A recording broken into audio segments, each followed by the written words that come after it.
On the northeastern coast of Northern Ireland lies a place called Clachan on a Fir, or Giant's Causeway, an area that encompasses 40,000 interlocking basalt columns, many shaped as hexagons, the top of them forming stepping stones of sorts.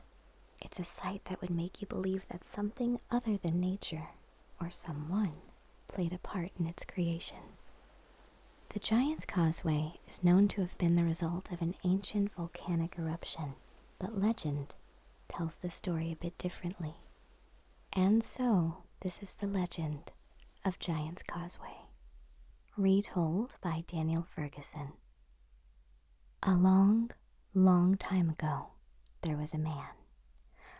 Some say his name was Finn McCool. They will even tell you that he built the Giant's Causeway. This was no ordinary man, for you see, Finn was a giant. Not a huge giant, but a giant nonetheless. Finn was a distinguished warrior who hungered for a good fight. He was at least 27 feet tall, judging by the size of his boot down at the causeway. Because of his great stature, he could see far across the sea to Scotland, where one day he saw another giant. "Hey, you," he called out to the massive shape. "You smell like rotten fish. Do you never wash, man dear?" Benandonner, the Scottish giant, heard the voice from across the sea and turned, out of casual curiosity, to listen to what the wee Irish giant was ranting about.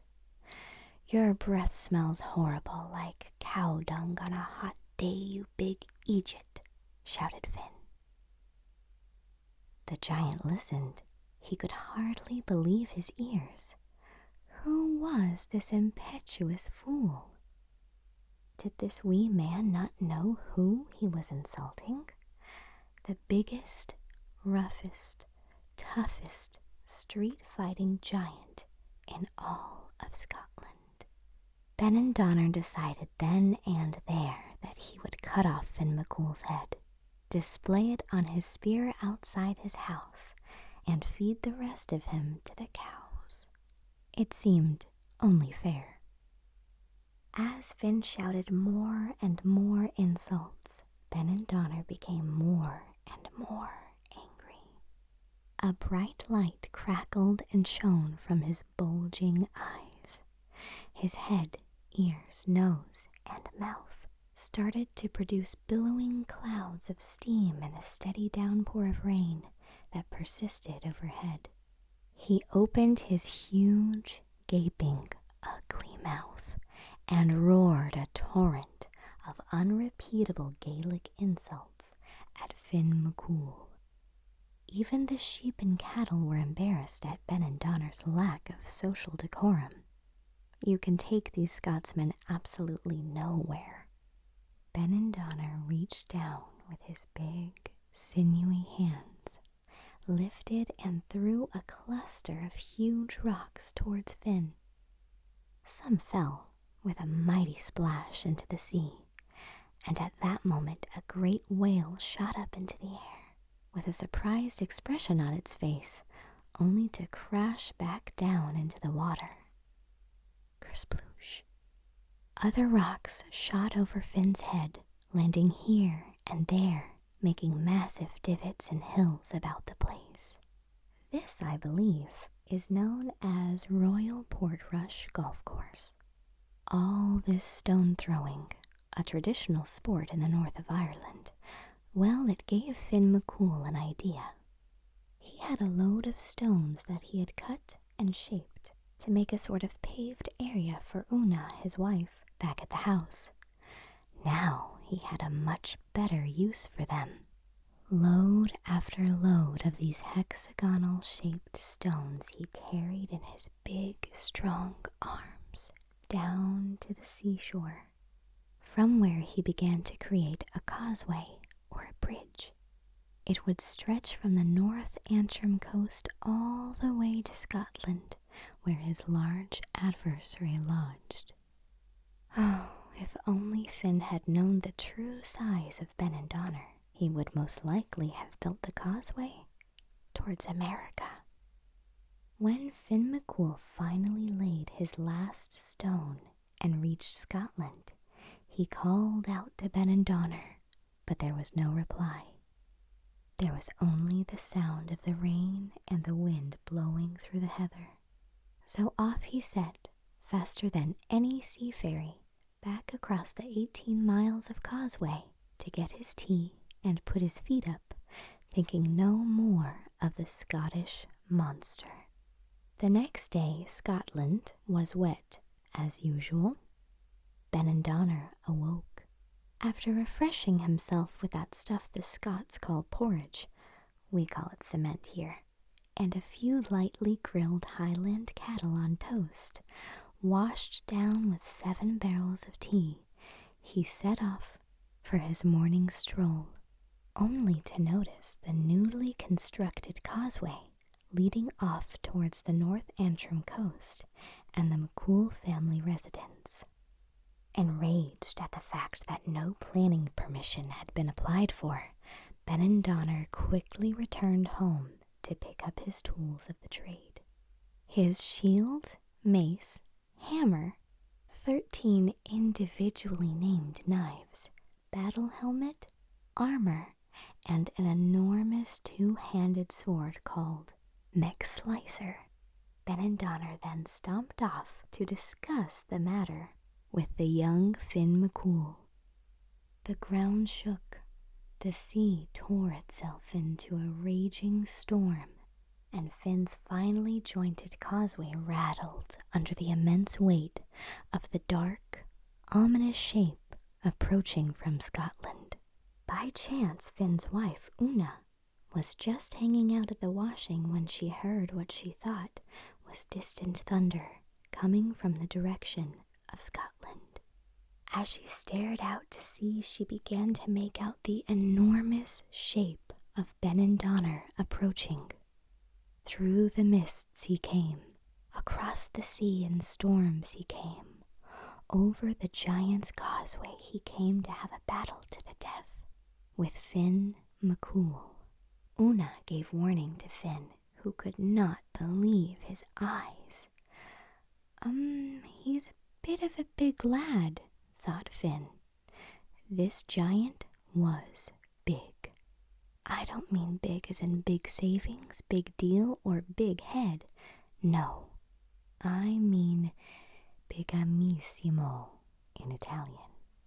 Bigger stompin in German. In Scandinavian, skolde krushendu. In Dutch, hitten reckenflatten. In Japanese, hi. And in American, huge. You see, the distance across the sea had tricked Finn into thinking Ben and Donner, that nice wee Scottish stone heaver, was only about his size. He could feel a severe beating coming on until he spied his youngest child asleep in his cot. Una, with great haste, reached for her wash basket, and Finn pulled up his coracle.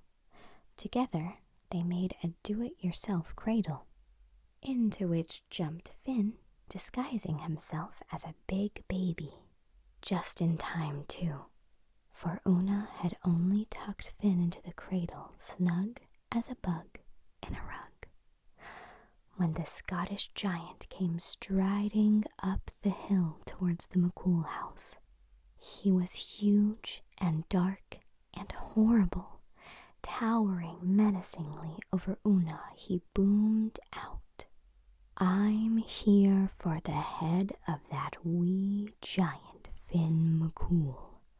Where is he?" Una calmly stepped out from under the giant's shadow into the light of day and answered Ben and Donner. "Finn has gone out for a wee jog this morning. He normally does 20 laps of Ireland before lunchtime. Would you like to stay and have a bite to eat with us? Finn's partial to a bit of Scottish beef. Sit yourself down and have a cup of tea. Sure isn't the potato bread just this minute off the griddle? So the great giant pulled up a chair and sat down to have a cup of tea with Una.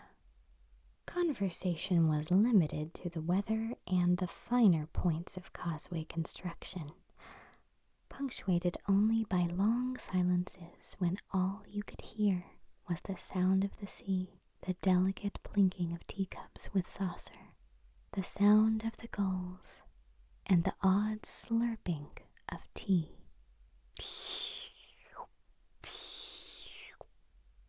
After a time, Ben and Donner noticed the large cradle that Una would occasionally take a peek into and gently rock.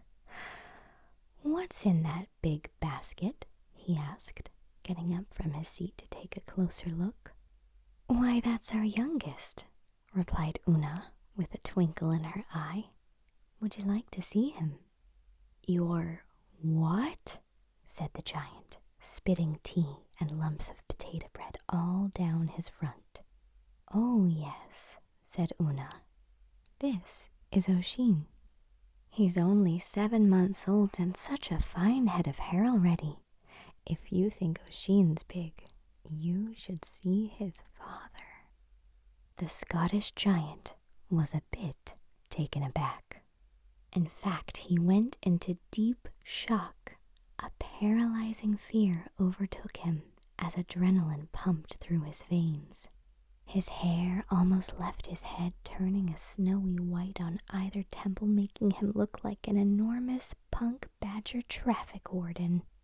He lost a lot of weight very, very quickly, but good taste prevents me from describing the scene when Ben and Donner scaled up in his mind just how big Finn McCool must be.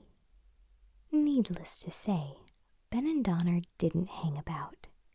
He politely made his excuses, something about judging a Highland cattle throwing competition at Ayr, and left, legging it for home. Sadly, even at his lighter fighting weight, Ben and Donner still managed to wreck the already shaken Causeway, leaving only what you might see there today. Finn, Una, and the children lived for many's a year after. Many tales have been told of this giant among men.